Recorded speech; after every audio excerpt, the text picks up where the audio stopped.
protokol kesehatan, seperti mencuci tangan, memakai masker, dan menjaga jarak secara fisik. Banyak dari kita tahu apa yang perlu kita lakukan, tetapi beberapa tampaknya perlu dorongan lebih. Disinilah kami ingin membantu pemerintah Jawa Timur untuk melatih tim komunikasi Pemprov Jatim dalam membuat perencanaan strategi komunikasi yang efektif dengan menggunakan metode perilaku dasar.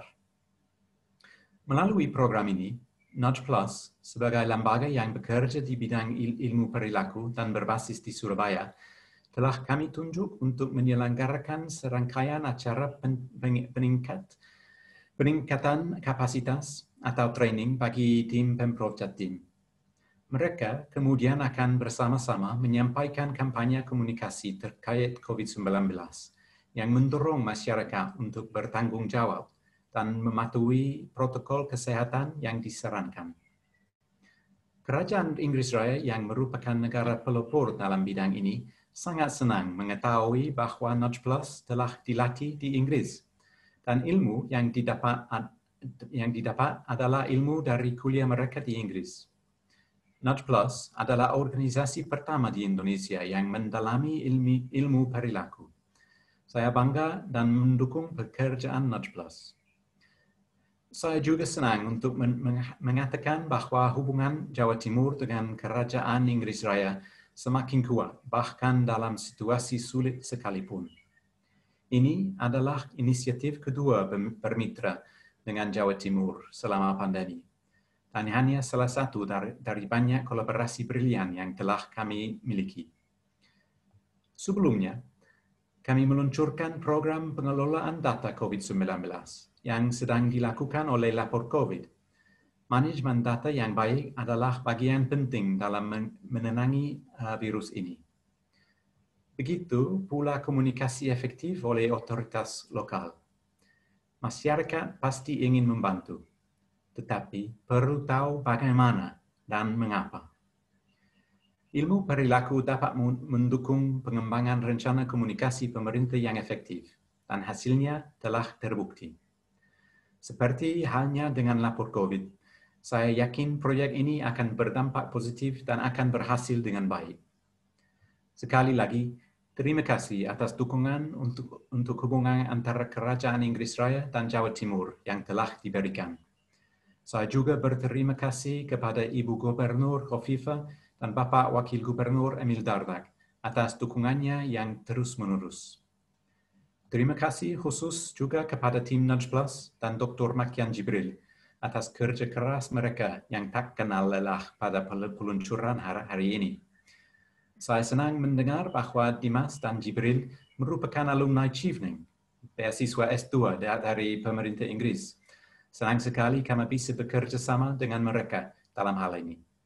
Terakhir, selamat kepada Erlin dan tim Second Cities dari Kedutaan Besar Inggris yang telah bekerja keras di belakang layar untuk mewujudkan proyek ini. Sukses untuk kita semua dan jaga kesehatan kalian. Terima kasih. Baik, luar biasa. Terima kasih sekali lagi Pak Owen atas opening speech-nya.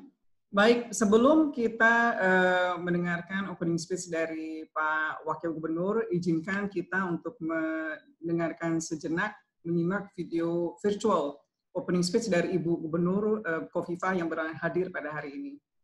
Boleh dibantu, Mas Alden? Terima kasih. Wabarakatuh. Saya Khofifah Indar Parawansa, Gubernur Jawa Timur. Kami menyampaikan terima kasih kepada Duta Besar Inggris yang mulia Bapak Owen Jenkins untuk kesekian kalinya Pemprov Jawa Timur akan mendapatkan support, dan kali ini adalah pelatihan humas di Pemprov Jawa Timur. Oleh karena itu, format yang nanti akan dilakukan oleh para expert dari Nudge Plus tentu akan memudahkan kami menyampaikan kepada seluruh masyarakat bahwa pandemi COVID ini belum berhenti penyebarannya. Nah, proses adaptasi yang efektif mungkin kita nanti akan menunggu, bagaimana format, metode, kurikulum dari tim NATS Plus melalui Behavioral Science. Mudah-mudahan semuanya akan bisa memberikan manfaat yang besar, pola masyarakat untuk bisa segera beradaptasi pada tatanan baru. Yang setuju tidak setuju, kita harus masuk pada tatanan itu karena memang COVID-19 tidak ada yang tahu kapan akan berhenti penyebarannya. Terima kasih. Assalamualaikum warahmatullahi wabarakatuh.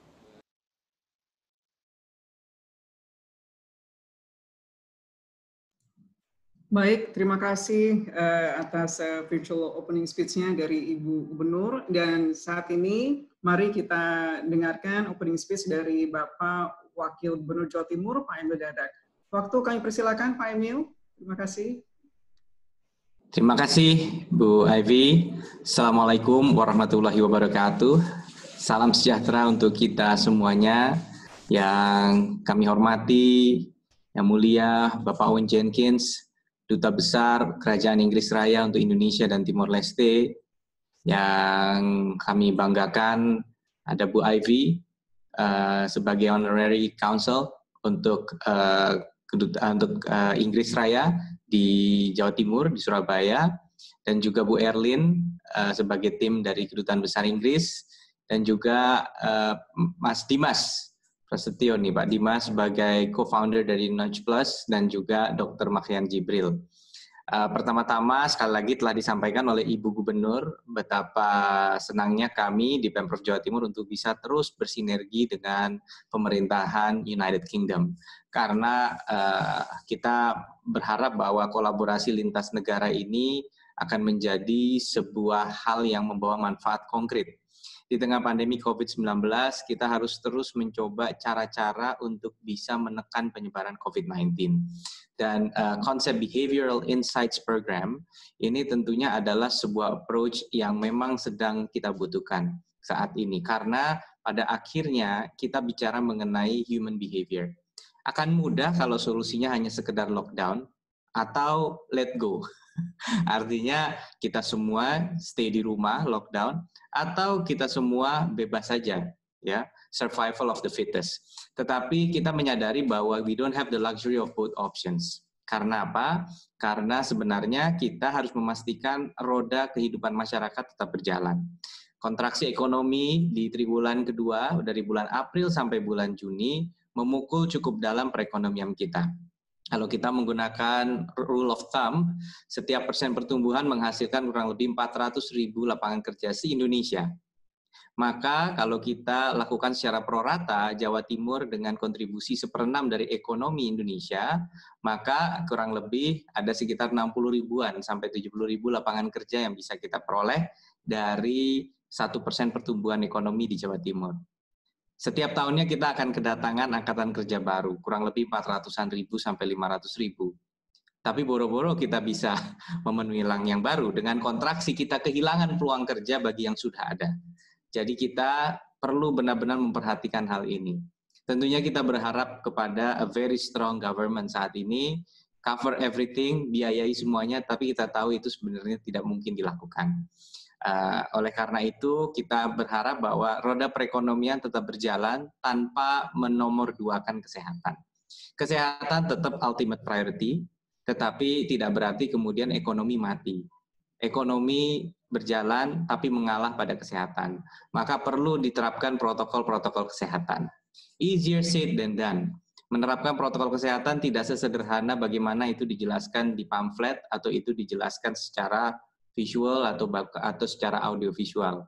Menerapkan ini harus kita membangun sebuah kesadaran. Kita harus membangun sebuah kesadaran yang mendalam dari masyarakat, dari pelaku usaha, dan oleh karena itu pendekatan behavioral science sebagaimana disampaikan oleh Ibu Gubernur menjadi sangat-sangat penting. Ruangnya menjadi sangat luas hari ini. Kita punya cara untuk mengkomunikasikan segala sesuatu dengan efektif melalui media digital. Menyebarluaskan pesan menjadi jauh lebih mudah, bisa cepat memviralkan sebuah pesan, tetapi tentunya tidaklah mudah melakukan hal tersebut kalau tidak memahami ilmunya. Kami mengucapkan terima kasih kepada Bapak Duta Besar yang mulia yang telah mendukung program inovatif ini yang mudah-mudahan kalau sukses bisa kita gaungkan ke seluruh penjuru Indonesia, bahkan negara-negara lain. Bahwa program berbasis behavioral insights ini akan bisa mendorong adanya adaptasi kebiasaan baru yang efektif.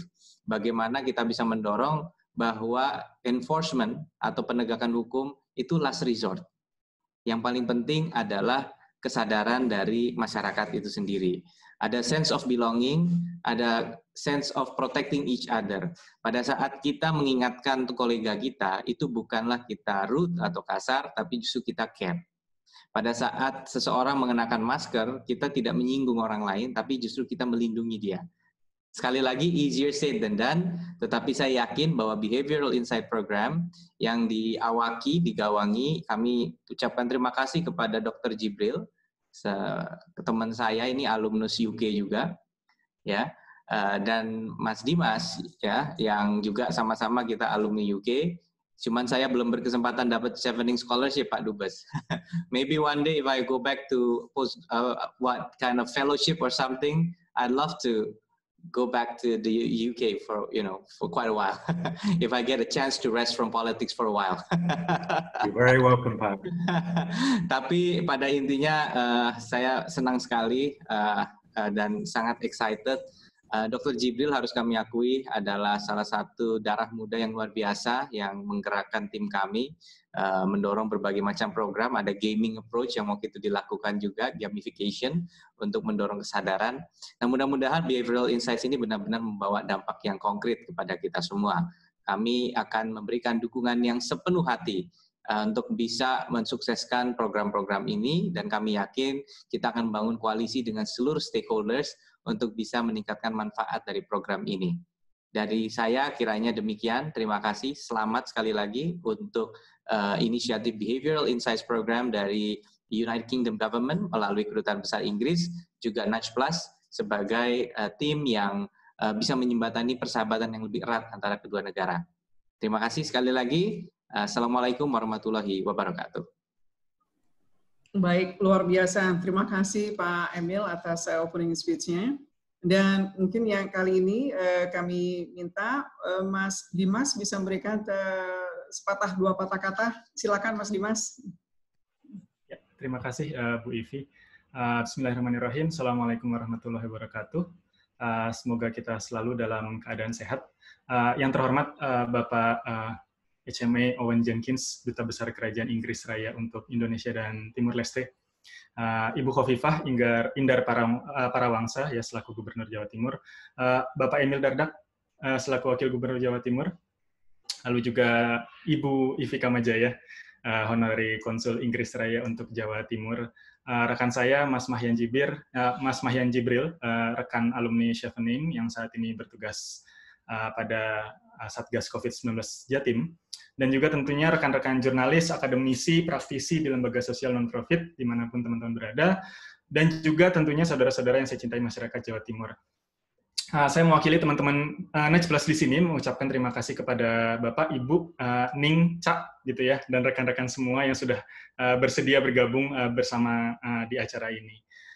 Program yang akan kami laksanakan adalah peningkatan kapasitas tim Humas Pemprov Jawa Timur untuk menerapkan prinsip-prinsip behavioral sciences pada kegiatan komunikasi publik yang berkaitan dengan penanganan pandemi. Program ini terdiri dari dua bagian. Bagian pertama adalah intensive capacity building and skills training selama 1 minggu, di mana kami akan mendampingi tim Humas Pemprov gitu, melakukan riset awal dan mengkaji seberapa erat kaitan antara informasi dan proses komunikasi yang dilakukan dengan perubahan nyata perilaku masyarakat dalam turut serta aktif mencegah penularan COVID-19. Hasil kajian ini akan digunakan untuk mendesain proses komunikasi yang tentunya lebih berdampak. Nah, bagian kedua ini adalah pendampingan lapangan selama 1 bulan, di mana kami akan mendukung tim Humas Pemprov Jatim dalam melaksanakan uji coba metode komunikasi berbasis behavioral sciences. Jadi memang langsung turun ke lapangan, memantau dan mengevaluasi impact-nya, serta bagaimana melaksanakannya dalam skala yang lebih luas, atau upscaling di sini. Nah, pendekatan behavioral sciences dalam kebijakan publik itu mungkin dikenal secara populer dengan istilah nudge. Mungkin teman-teman yang familiar dengan behavioral sciences itu lebih familiar dengan istilah ini. Di mana secara harfiah dalam bahasa Indonesia itu artinya adalah mendorong dengan halus, gitu, menyenggol, begitu. Secara harfiah seperti itu. Nudge sendiri itu didukung oleh ilmu-ilmu lain, ya. Tidak cuma behavioral economics, tapi juga psikologi sosial, sosiologi, dan antropologi. Di mana kami semua menempatkan manusia sebagai subjek utama dan titik pusat desain sebuah kebijakan. Nudging, gitu ya, sebagai sebuah kebijakan berbasis bukti atau evidence-based policy, ya, atau juga sering disebut sebagai science-based policy, sangat besar manfaatnya antara lain karena memudahkan kita untuk mengukur outcome, ya, atau impact dari kebijakan tadi. Dan seperti yang Pak Wan tadi sudah sampaikan, ramah biaya, ya, dan sangat pas dalam kondisi prihatin karena pandemi saat ini. Karena nudge bekerja pada level perilaku manusia, gitu ya, maka efektivitasnya dipengaruhi oleh kompleksitas manusia dan budaya serta tatanan sosial di mana manusia tadi berada.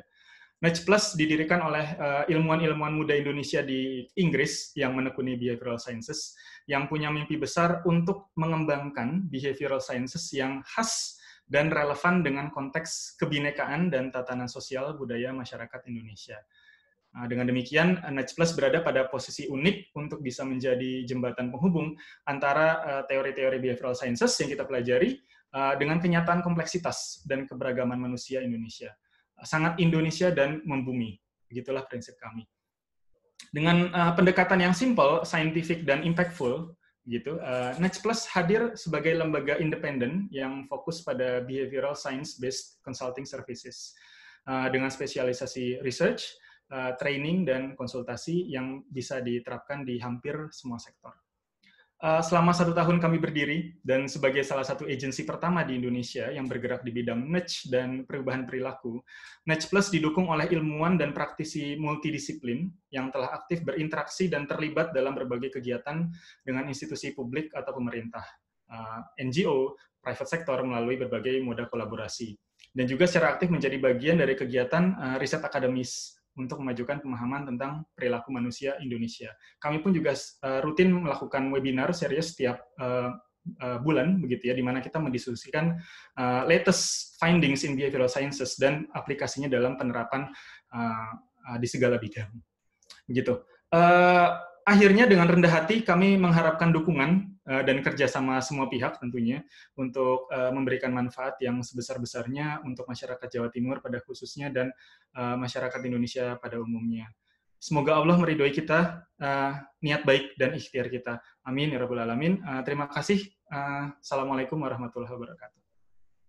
Baik, terima kasih sekali Mas Dimas atas sambutannya juga.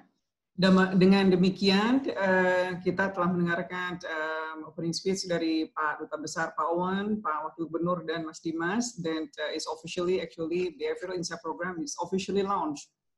And berikutnya, kita sekarang memasuki ke sesi tanya-jawab. Ini pertanyaannya sudah masuk cukup banyak sekali di kita. So, izinkan saya, mungkin ada pertanyaan yang pertama ini. Boleh saya bacakan, Pak, ya?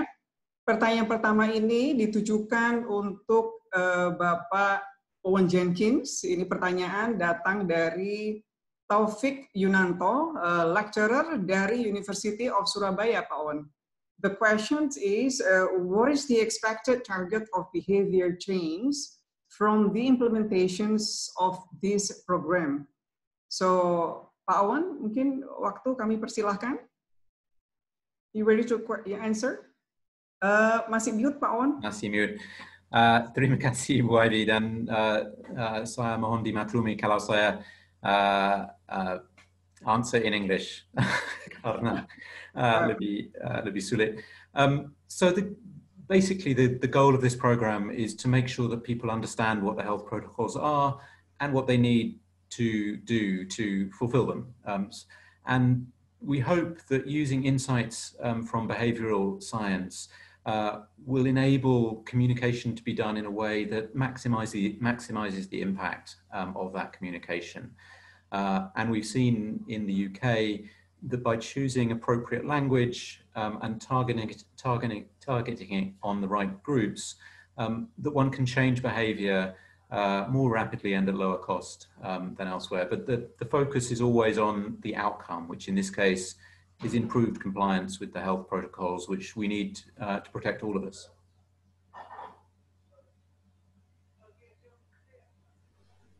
Right, thank you, Pak Wan.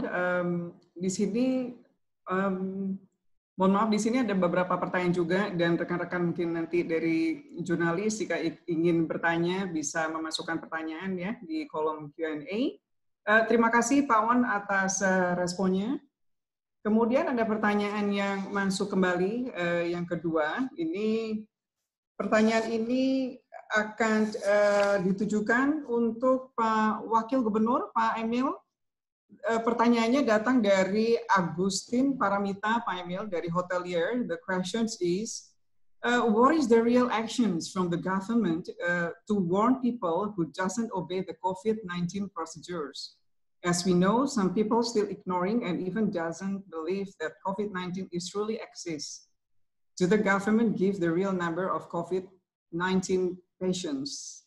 So, Pak Emil, silakan berkenan menjawab, Pak Emil. Baik, pertanyaannya saya rasa semua paham, walaupun dibacakan dalam bahasa Inggris, tetapi pada intinya pemerintah selalu memberikan angka yang valid.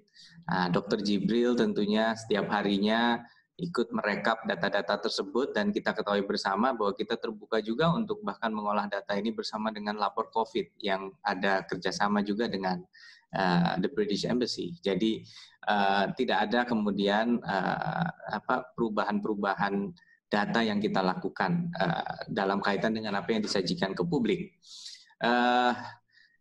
Dalam kaitan dengan masyarakat tidak percaya COVID-19, sebenarnya mereka percaya, tapi memang agak menarik gitu, bahwa masyarakat terkadang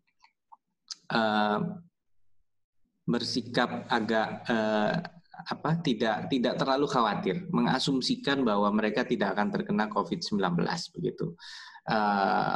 Dan juga harus diakui bahwa lebih banyaknya mereka yang justru sembuh, bahkan OTG, mereka mengasumsikan kalau terkena COVID mereka akan masuk golongan yang OTG, bukan yang mengalami severe symptoms.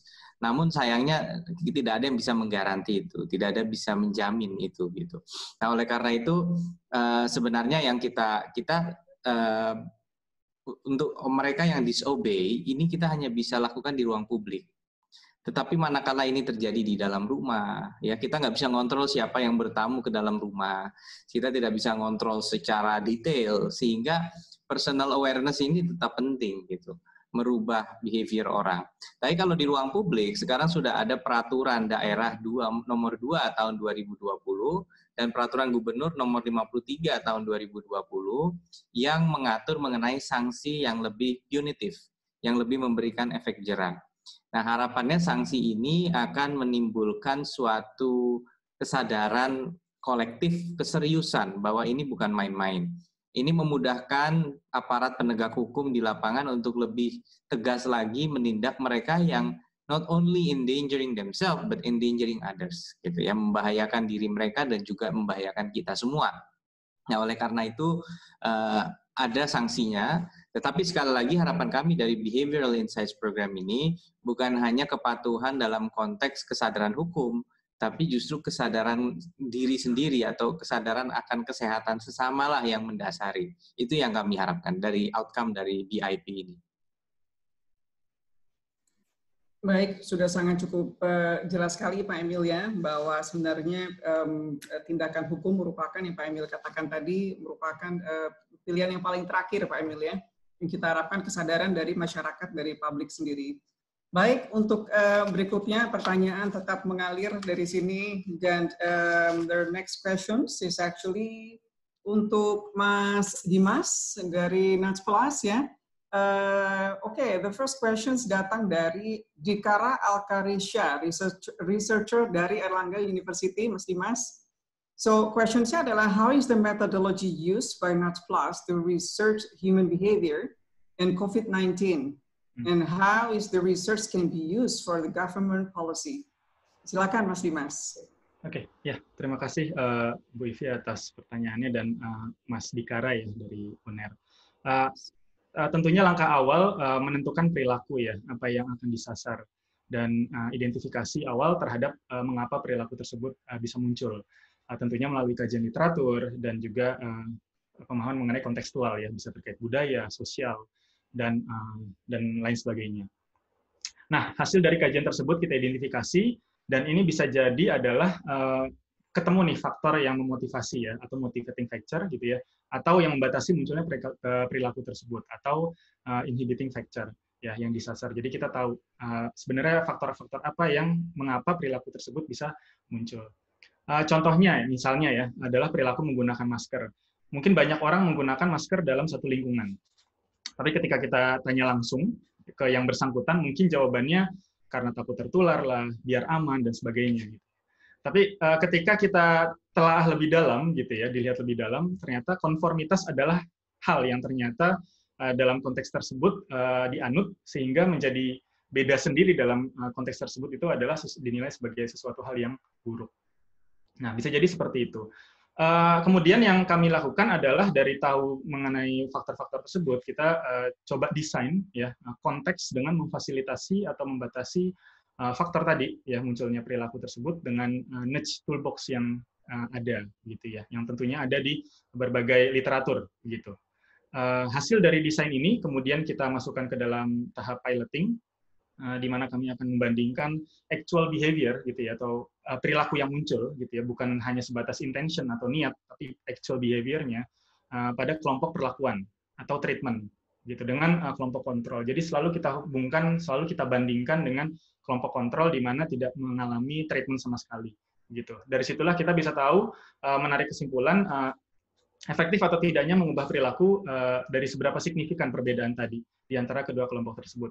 Tentunya baik untuk teman-teman peneliti pasti ada isu apa namanya validitas ya, baik itu yang sifatnya eksternal, internal, randomisasi segala macam, itu tentunya kita juga apa namanya cakup juga dalam desain kami sehingga hasilnya itu paling tidak itu bisa dipertanggungjawabkan secara akademis. Bagi pemerintah tentunya hal ini mendukung inisiatif ya mereka untuk menunjang praktik mendesain kebijakan berbasis bukti atau evidence based policy. Mungkin itu Bu Ivi. Baik, thank you Mas Dimas penjelasannya ya, itu something new, I mean behavioral science ya, sesuatu yang menarik sekali bisa dihubungkan dan bisa mensupport pemerintah saat ini ya dalam masa pandemi ini, luar biasa. Baik, untuk berikutnya ini is coming another questions untuk Pak Owen, ditujukan untuk Pak Owen. Ini pertanyaan dari Andrea Steven dari Product Researcher Gojek, Pak Owen. The question is there any chance for this kind of behavioral science program expanded or replicated to other provinces, considering the diversity of Indonesia culture and language? Pak Owen, kami persilakan. Terima kasih, Bu Ivy. Yes, we certainly hope so. We believe that the application of behavioral insights and behavioral science has very wide application. Of course, as the question implies, in the Indonesian context, it would need to be adapted to local cultures and framed in language that works locally. But I think we believe that it has application beyond East Java. We're very proud that the UK was the first country to set up a team in this area, the Behavioural Insights team, back in 2010. And since then, we've found that this approach is very widely applicable to a range of public policy problems.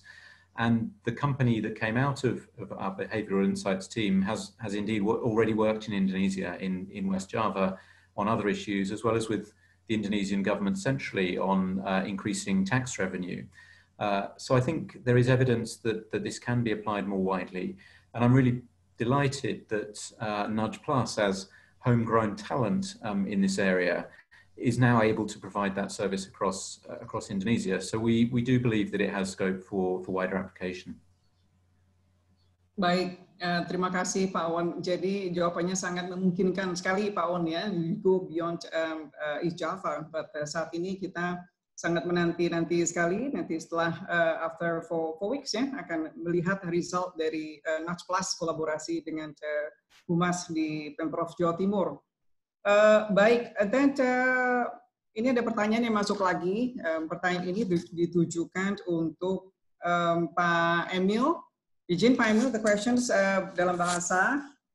Apakah memungkinkan jika insentif pemulihan ekonomi yang diprogramkan oleh pemerintah dimodifikasi dan di-pair dengan promosi adaptasi kebiasaan baru, sehingga stimulus ini bisa berperan juga sebagai reinforcement terhadap pembentukan perilaku 3M pada masyarakat? Ini pertanyaan kami terima dari Bapak Dery Abdurrahman Iskandar, analisis perencanaan SDM aparatur Kemendikbud. Pak Emil, monggo kami persilahkan Pak Emil. Ya, saya rasa ini bagus sekali idenya. Kendalanya adalah tentunya untuk menjangkau program ini kepada 40 juta masyarakat Jawa Timur dengan sistem rewarding good behavior. The cost will be quite expensive atau very expensive atau bahkan we cannot probably afford it gitu ya untuk 40 juta orang kita berikan. Tetapi saya rasa semangat dari apa yang disarankan beliau bisa kita terapkan untuk sesuatu yang sifatnya tematik. Sebagai contoh, kita punya program membiayai 50 juta untuk setiap badan usaha milik desa yang bergerak di wisata desa. Jadi dana ini ditujukan untuk mereka bisa berinvestasi kepada sarana-prasarana untuk adaptasi protokol kesehatan. Misalnya mereka harus masang mika atau menyediakan atau beli thermal gun atau memasang CCTV untuk compliance misalnya. Nah, ini artinya bahwa kita membantu mereka untuk beradaptasi dengan protokol kesehatan. Ini salah satu contoh kita tidak menggunakan hanya stick tapi juga carrot untuk rewarding good behavior, tapi konsepnya adalah kita financing compliance mereka. Jadi kita menyadari bahwa ada 100 BUMDes yang sekiranya perlu untuk bisa restart kegiatan mereka, tetapi karena pemerintah menerapkan standar yang ketat, untuk bisa comply dengan itu kita fasilitasi. Nah, ini adalah salah satu contoh. Kemudian juga bagaimana kita mengajak UMKM ya untuk kemudian lebih banyak mendorong digitalisasi. Melalui Millennial Job Center sebagai contoh, kita mencoba membantu agar UKM ini bisa lebih eksis di dalam landscape persaingan digital.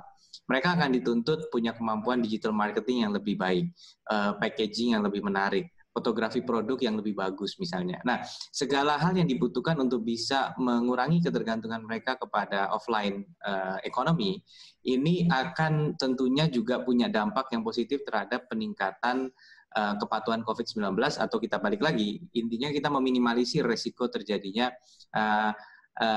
unnecessary ya dalam kata kutip, selama masih bisa efisien dilakukan secara daring, kita dorong itu dilakukan secara daring. Jadi artinya tidak selalu pendekatannya enforcement, sekali lagi kita juga menggunakan pendekatan yang sifatnya persuasif dalam mendorong pelaku-pelaku usaha untuk bisa comply dengan protokol COVID-19.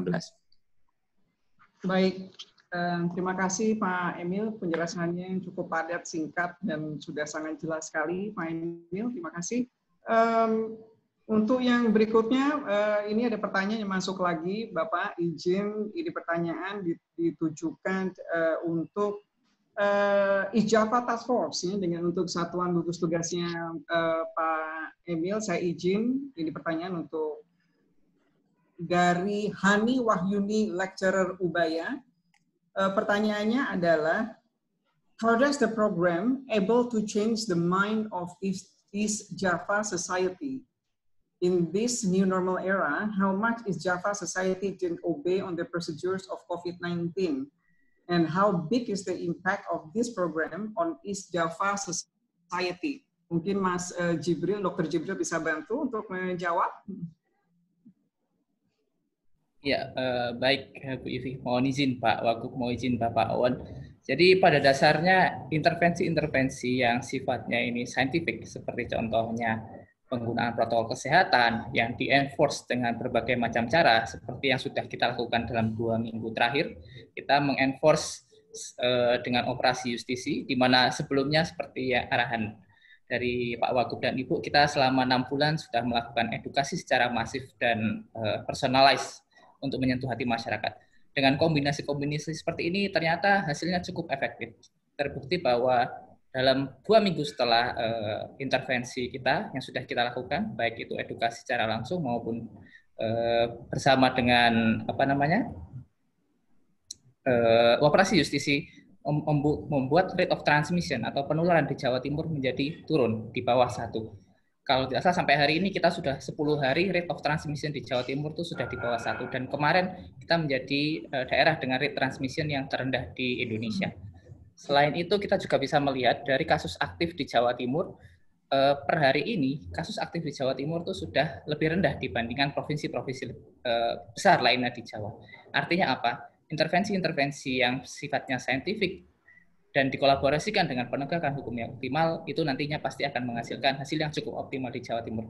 Dan di Jawa Timur ini kita terus melakukan survei dan evaluasi terkait bagaimana kepatuhan masyarakat terhadap protokol kesehatan, yang secara langsung kita lakukan dengan survei dan secara tidak langsung kita nilai dengan tingkat penyebaran dan rate of transmission.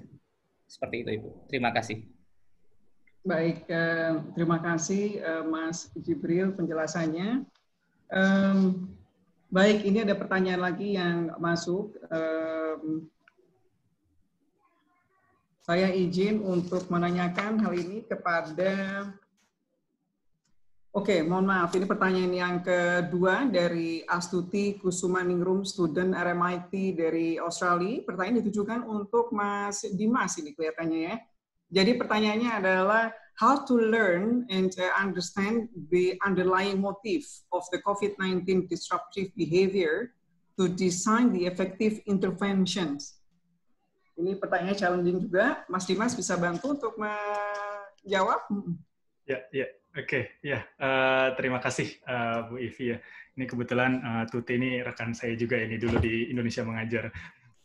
Ya, jadi seperti yang sudah saya ceritakan juga sebelumnya begitu ya. Jadi pertama kali kita untuk understanding the behavior itself ya, we need to research on the literature gitu ya. Dan yang tidak kalah pentingnya juga adalah kontekstual gitu ya. Di mana perilaku tersebut muncul, karena seperti layaknya marketing ya, atau seperti layaknya produk-produk yang kita konsumsi gitu ya, policy atau apapun itu yang bersinggungan untuk mengubah perilaku manusia begitu ya, itu haruslah unik dan harus sesuai dengan konteks ya, konteks di mana perilaku tersebut muncul. Nah, pemahaman mengenai local culture dan wisdom ini tentu menjadi hal yang sangat penting di sini begitu. Dan juga yang tak kalah penting setidaknya untuk konteks di Indonesia gitu ya, ini adalah tentang aspek heterogenitas gitu ya. Tadi saya sempat browsing gitu ya, buka Q&A gitu ya. Ada yang sempat menanyakan juga aspek majemuk di Indonesia ini. Dan itu memang justru yang memang salah satu aspek juga ya yang akan cukup menjadi challenge ya untuk ketika kita menerapkan nudge di Indonesia. Salah satu yang menghambat perilaku untuk perilaku berubah gitu ya adalah karena tingginya heterogenitas. Sementara treatment yang dibuat itu tidak memperhatikan aspek ini, sehingga hanya mengubah sebagian kelompok tertentu, yang kemudian tidak dapat melahirkan social norm yang menyebabkan efek konformitas di sini. Aspek kolektif, ya tidak enakan sama orang lain, lalu menghargai orang lain, itu telah lama mendasari perilaku kebanyakan orang di Jawa Timur. Nah, di sini kita akan lihat kembali begitu ya, seberapa besar aspek ini ada di saat masa pandemi dan bagaimana itu akhirnya mempengaruhi perilaku, terutama terkait protokol kesehatan selama masa pandemi. Mungkin begitu kali ya Bu Ivi ya jawabannya. Terima kasih. Baik, terima kasih. Sudah sangat clear sekali Mas Dimas ya. Ini saya juga izin untuk membacakan, ada pertanyaan yang baru masuk juga, ditujukan untuk Pak Emil, saya bacakan Pak. Jadi banyaknya dari Nicholas Goodwin, pertanyaan untuk Pak Emil adalah banyak pendekatan perubahan perilaku, mulai dengan bagian humas suatu lembaga, tetapi untuk dampak bermakna harus diintegrasi dalam desain dan pelaksanaan pelayanan dan program. Apakah ada rencana untuk pelatihan dan kolaborasi staf bagian pelayanan dan manajemen dari Pemprov Jatim? Silakan Pak Emil. Baik, jadi kata kuncinya memang ada yang mengatakan bahwa marketing itu bukan tugasnya marketing department, tetapi tugas semua orang, gitu ya. Jadi harus ditanamkan di dalam setiap setiap individu, setiap insan untuk lebih service oriented.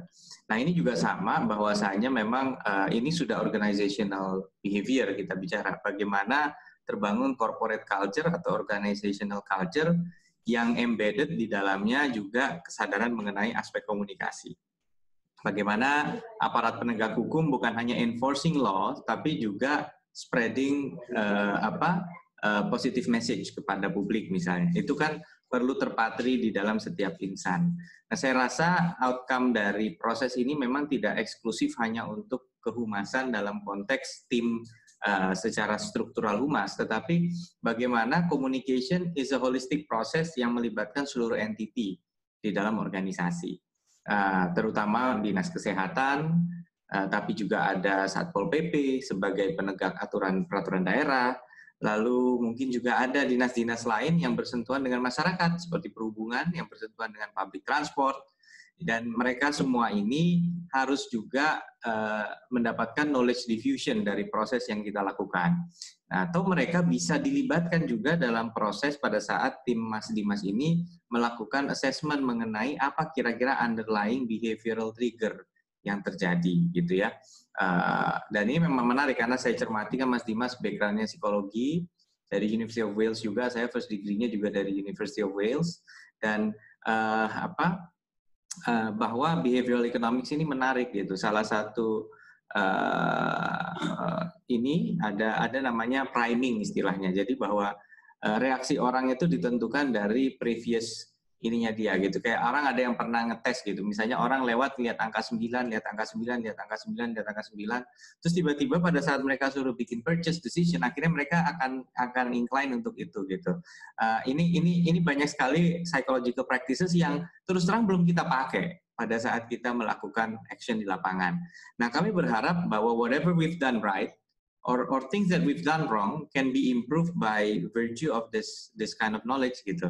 Artinya bagaimana behavioral economics atau behavioral science itu bisa menjelaskan what worked, what didn't work, and how to make it better gitu. Jadi dan kalau ini sudah ketemu dan kita spread message-nya ke seluruh insan yang bersentuhan langsung di lapangan, kita optimis bahwa ini akan lebih impactful ke depannya.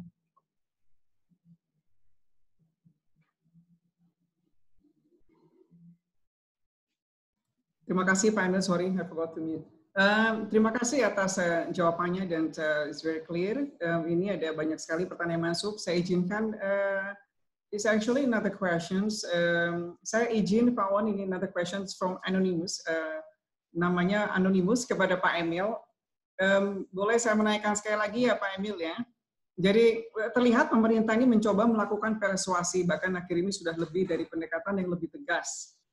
Tapi di berbagai media sosial banyak sekali ditemukan warga yang mengkritis tentang cara pemerintah yang maksudnya menyadarkan masyarakat, tapi malah kontraproduksi dengan apa yang mereka lihat seperti ini.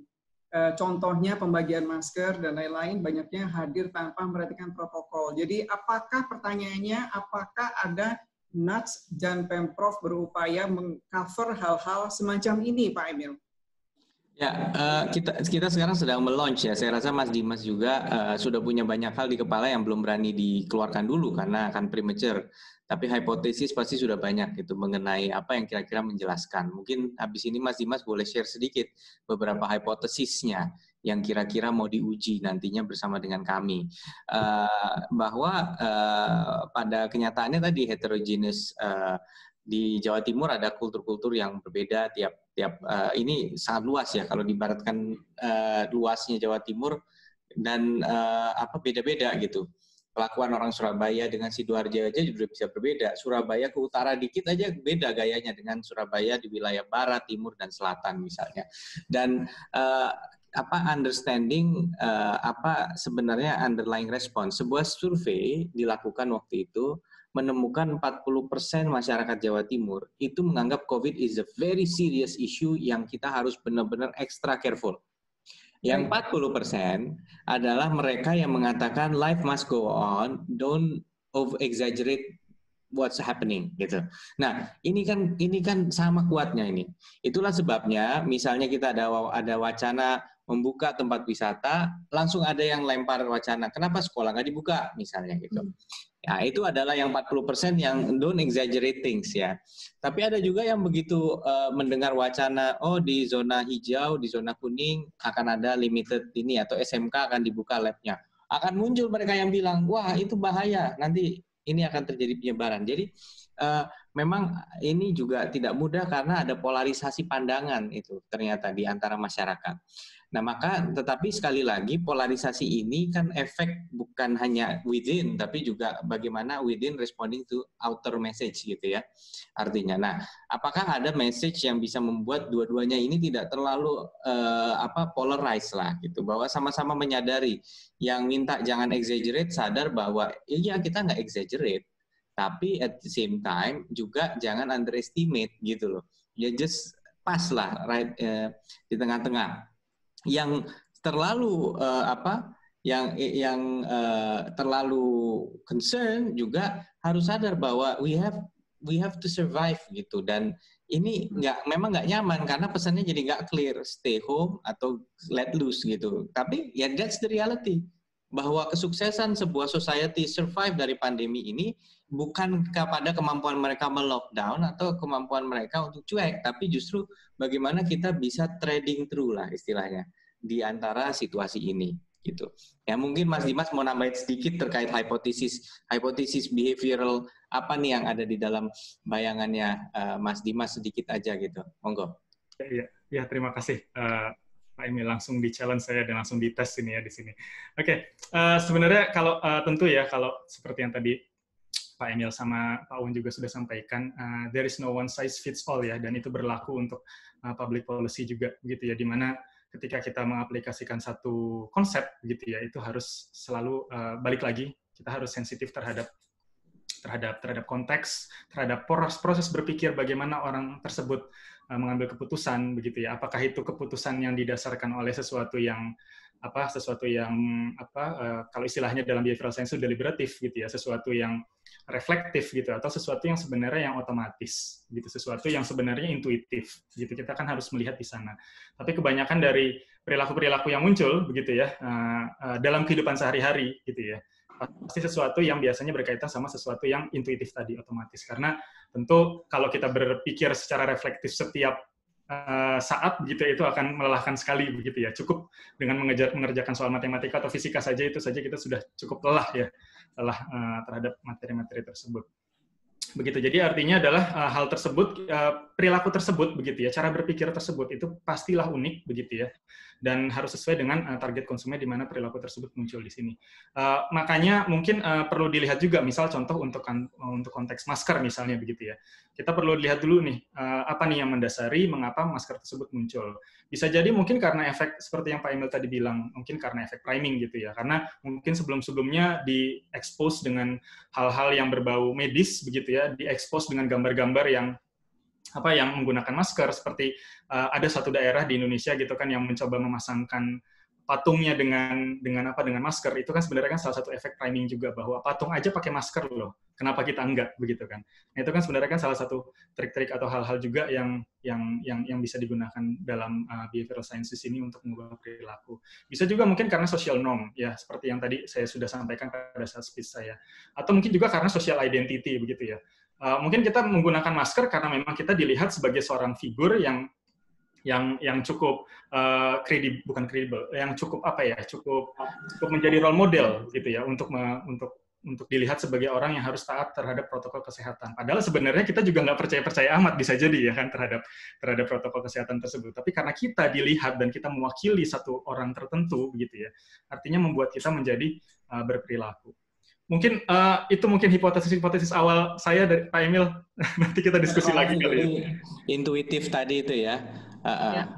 Intuitif drive bukan reflektif. Oke, siap. Baik, terima kasih sekali Pak Emil, Mas Dimas. Bicara mengenai behavioral science, dari tadi kita bicara mengenai perilaku COVID-19 pandemi yang belum berakhir, tidak terlepas dari vaksin. Nah, mungkin ini pertanyaan, is the questions actually, allow me to questions Pak Owen Jenkins. the questions, Pak Owen, how is the latest update of the COVID-19 vaccine? Probably you can share your knowledge, Pak Owen. Silakan, Pak Owen. Terima kasih. Yeah, that's the $100 billion question, isn't it? So two things to say on vaccines. Firstly, it's important to remember how quick and how impressive the global vaccine effort is, that we only started to understand the virus and its genome back in January. And now in October, we have more than 400 global scientific collaborations working on a vaccine or a solution. That's unprecedented. And what's impressive, I think, is that a lot of those, I mean, I'm very proud that a lot of those are happening in the UK. It reinforces, I think, the sense of the UK as a science superpower, and that we're doing that without cutting corners, that we are following the right protocols to make sure that when a vaccine is found, it is both safe and effective. And while we can accelerate things, it's important to follow the right processes to do that. So firstly, that message of, incredible scientific effort, I think, which is producing results. The second thing to say, I think, is that Indonesia and the UK's view on how to get that vaccine to people once it's developed are very similar. That we both believe that none of us are safe until we're all safe. That this is not a problem which any one country can address, because the vaccine, the virus does not respect borders. It travels across them with very little trouble. And so we have to use our shared multilateral institutions and our shared organizations like the United Nations, like the WHO, to take the vaccine out there. And I'm really proud that the UK has led that effort globally, that we are the biggest donor to the Coalition for Epidemic Preparedness, which is the main international effort to find a vaccine, and also to Gavi, the Vaccine Alliance, to distribute vaccines. And only last weekend, my Prime Minister Boris Johnson announced £500 million in new funding for COVAX, the international effort to pool risk and share vaccines among 100 and more different countries. And also £340 million for the World Health Organization, which makes the UK the second biggest donor to that organization. So I think that we are putting our money where our mouth is, and I think that we in Indonesia are fantastic partners on the vaccine, because both our scientific instincts and our multilateral internationalist instincts are the same about how we solve this problem. Thank you. Baik, thank you. Terima kasih, Pak Owen. We're not alone in this pandemic, Pak Owen, ya. Mungkin kalau diizinkan, Pak Emil, with the same questions, bisa sharing sedikit, Pak, mengenai perkembangan vaksin di Indonesia dan khususnya di Jawa Timur. Pak Emil, silakan. Saya rasa kalau untuk vaksin kita, ini adalah national initiative. Jadi yang kami pahami bahwa Indonesia memang ada dua effort. Satu, ada effort yang memang mencoba mengeksplor pengembangan vaksin, tapi satu sisi juga kita bekerja sama dalam sebuah global inisiatif untuk mengakselerasi uji klinis dari sebuah potential candidate vaksin. Ada juga anak asli Indonesia yang saat ini sedang melakukan research di Inggris atau di Europe, ya, untuk research vaksin. Saya hanya menyampaikan bahwa we are always optimistic, tetapi let's start to treat whatever we have right now. Kita merasa bahwa adaptasi kebiasaan ini, anggap aja bahwa it's nothing bad about this being permanent gitu. Artinya maksud saya begini, bahwa pada saat vaksinnya ada, barulah mari kita ngomong mengenai what will happen after vaksin. The best minds and the best policy makers are handling that right now. Kami di pemerintah daerah harus membangun optimisme bahwa dengan adaptasi kebiasaan baru, kita masih bisa produktif, masih bisa prosper. Kira-kira begitu. Baik, terima kasih sekali lagi Pak Emil. Tidak terasa sudah 1 jam kami di sini menemani Bapak Owen Jenkins, Pak Emil, Mas Dimas, dan seluruh rekan-rekan panelis yang hadir pada hari ini.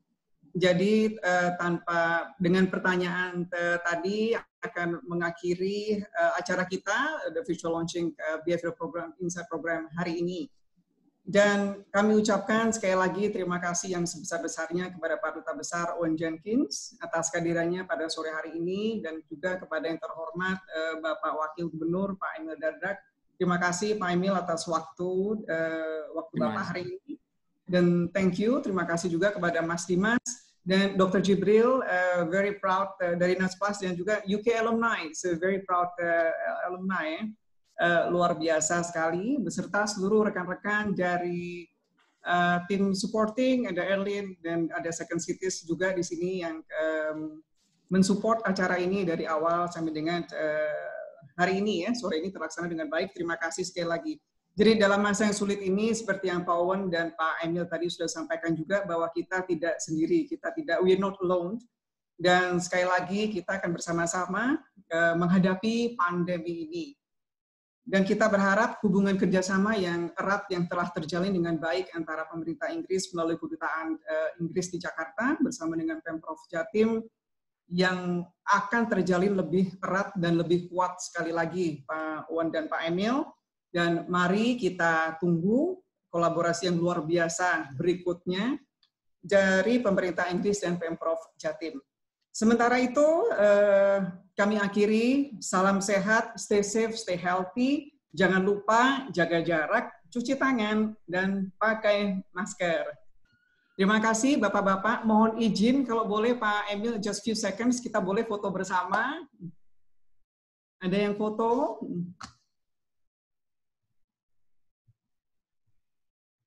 Baik. 1, 2, 3. Siap. Itu dari Mas Eldem. Terima kasih Mas Eldem dari tim supporting British Embassy Jakarta. Baik, terima kasih Pak Owen sekali lagi, Pak Emil, Mas Dimas, Dr. Jibril, Mas Makian, Erlin. Thank you semuanya. Stay healthy, salam sehat. Bye. Terima kasih Bu Wabi. Bye-bye. Thank you. Terima kasih semua. Terima kasih.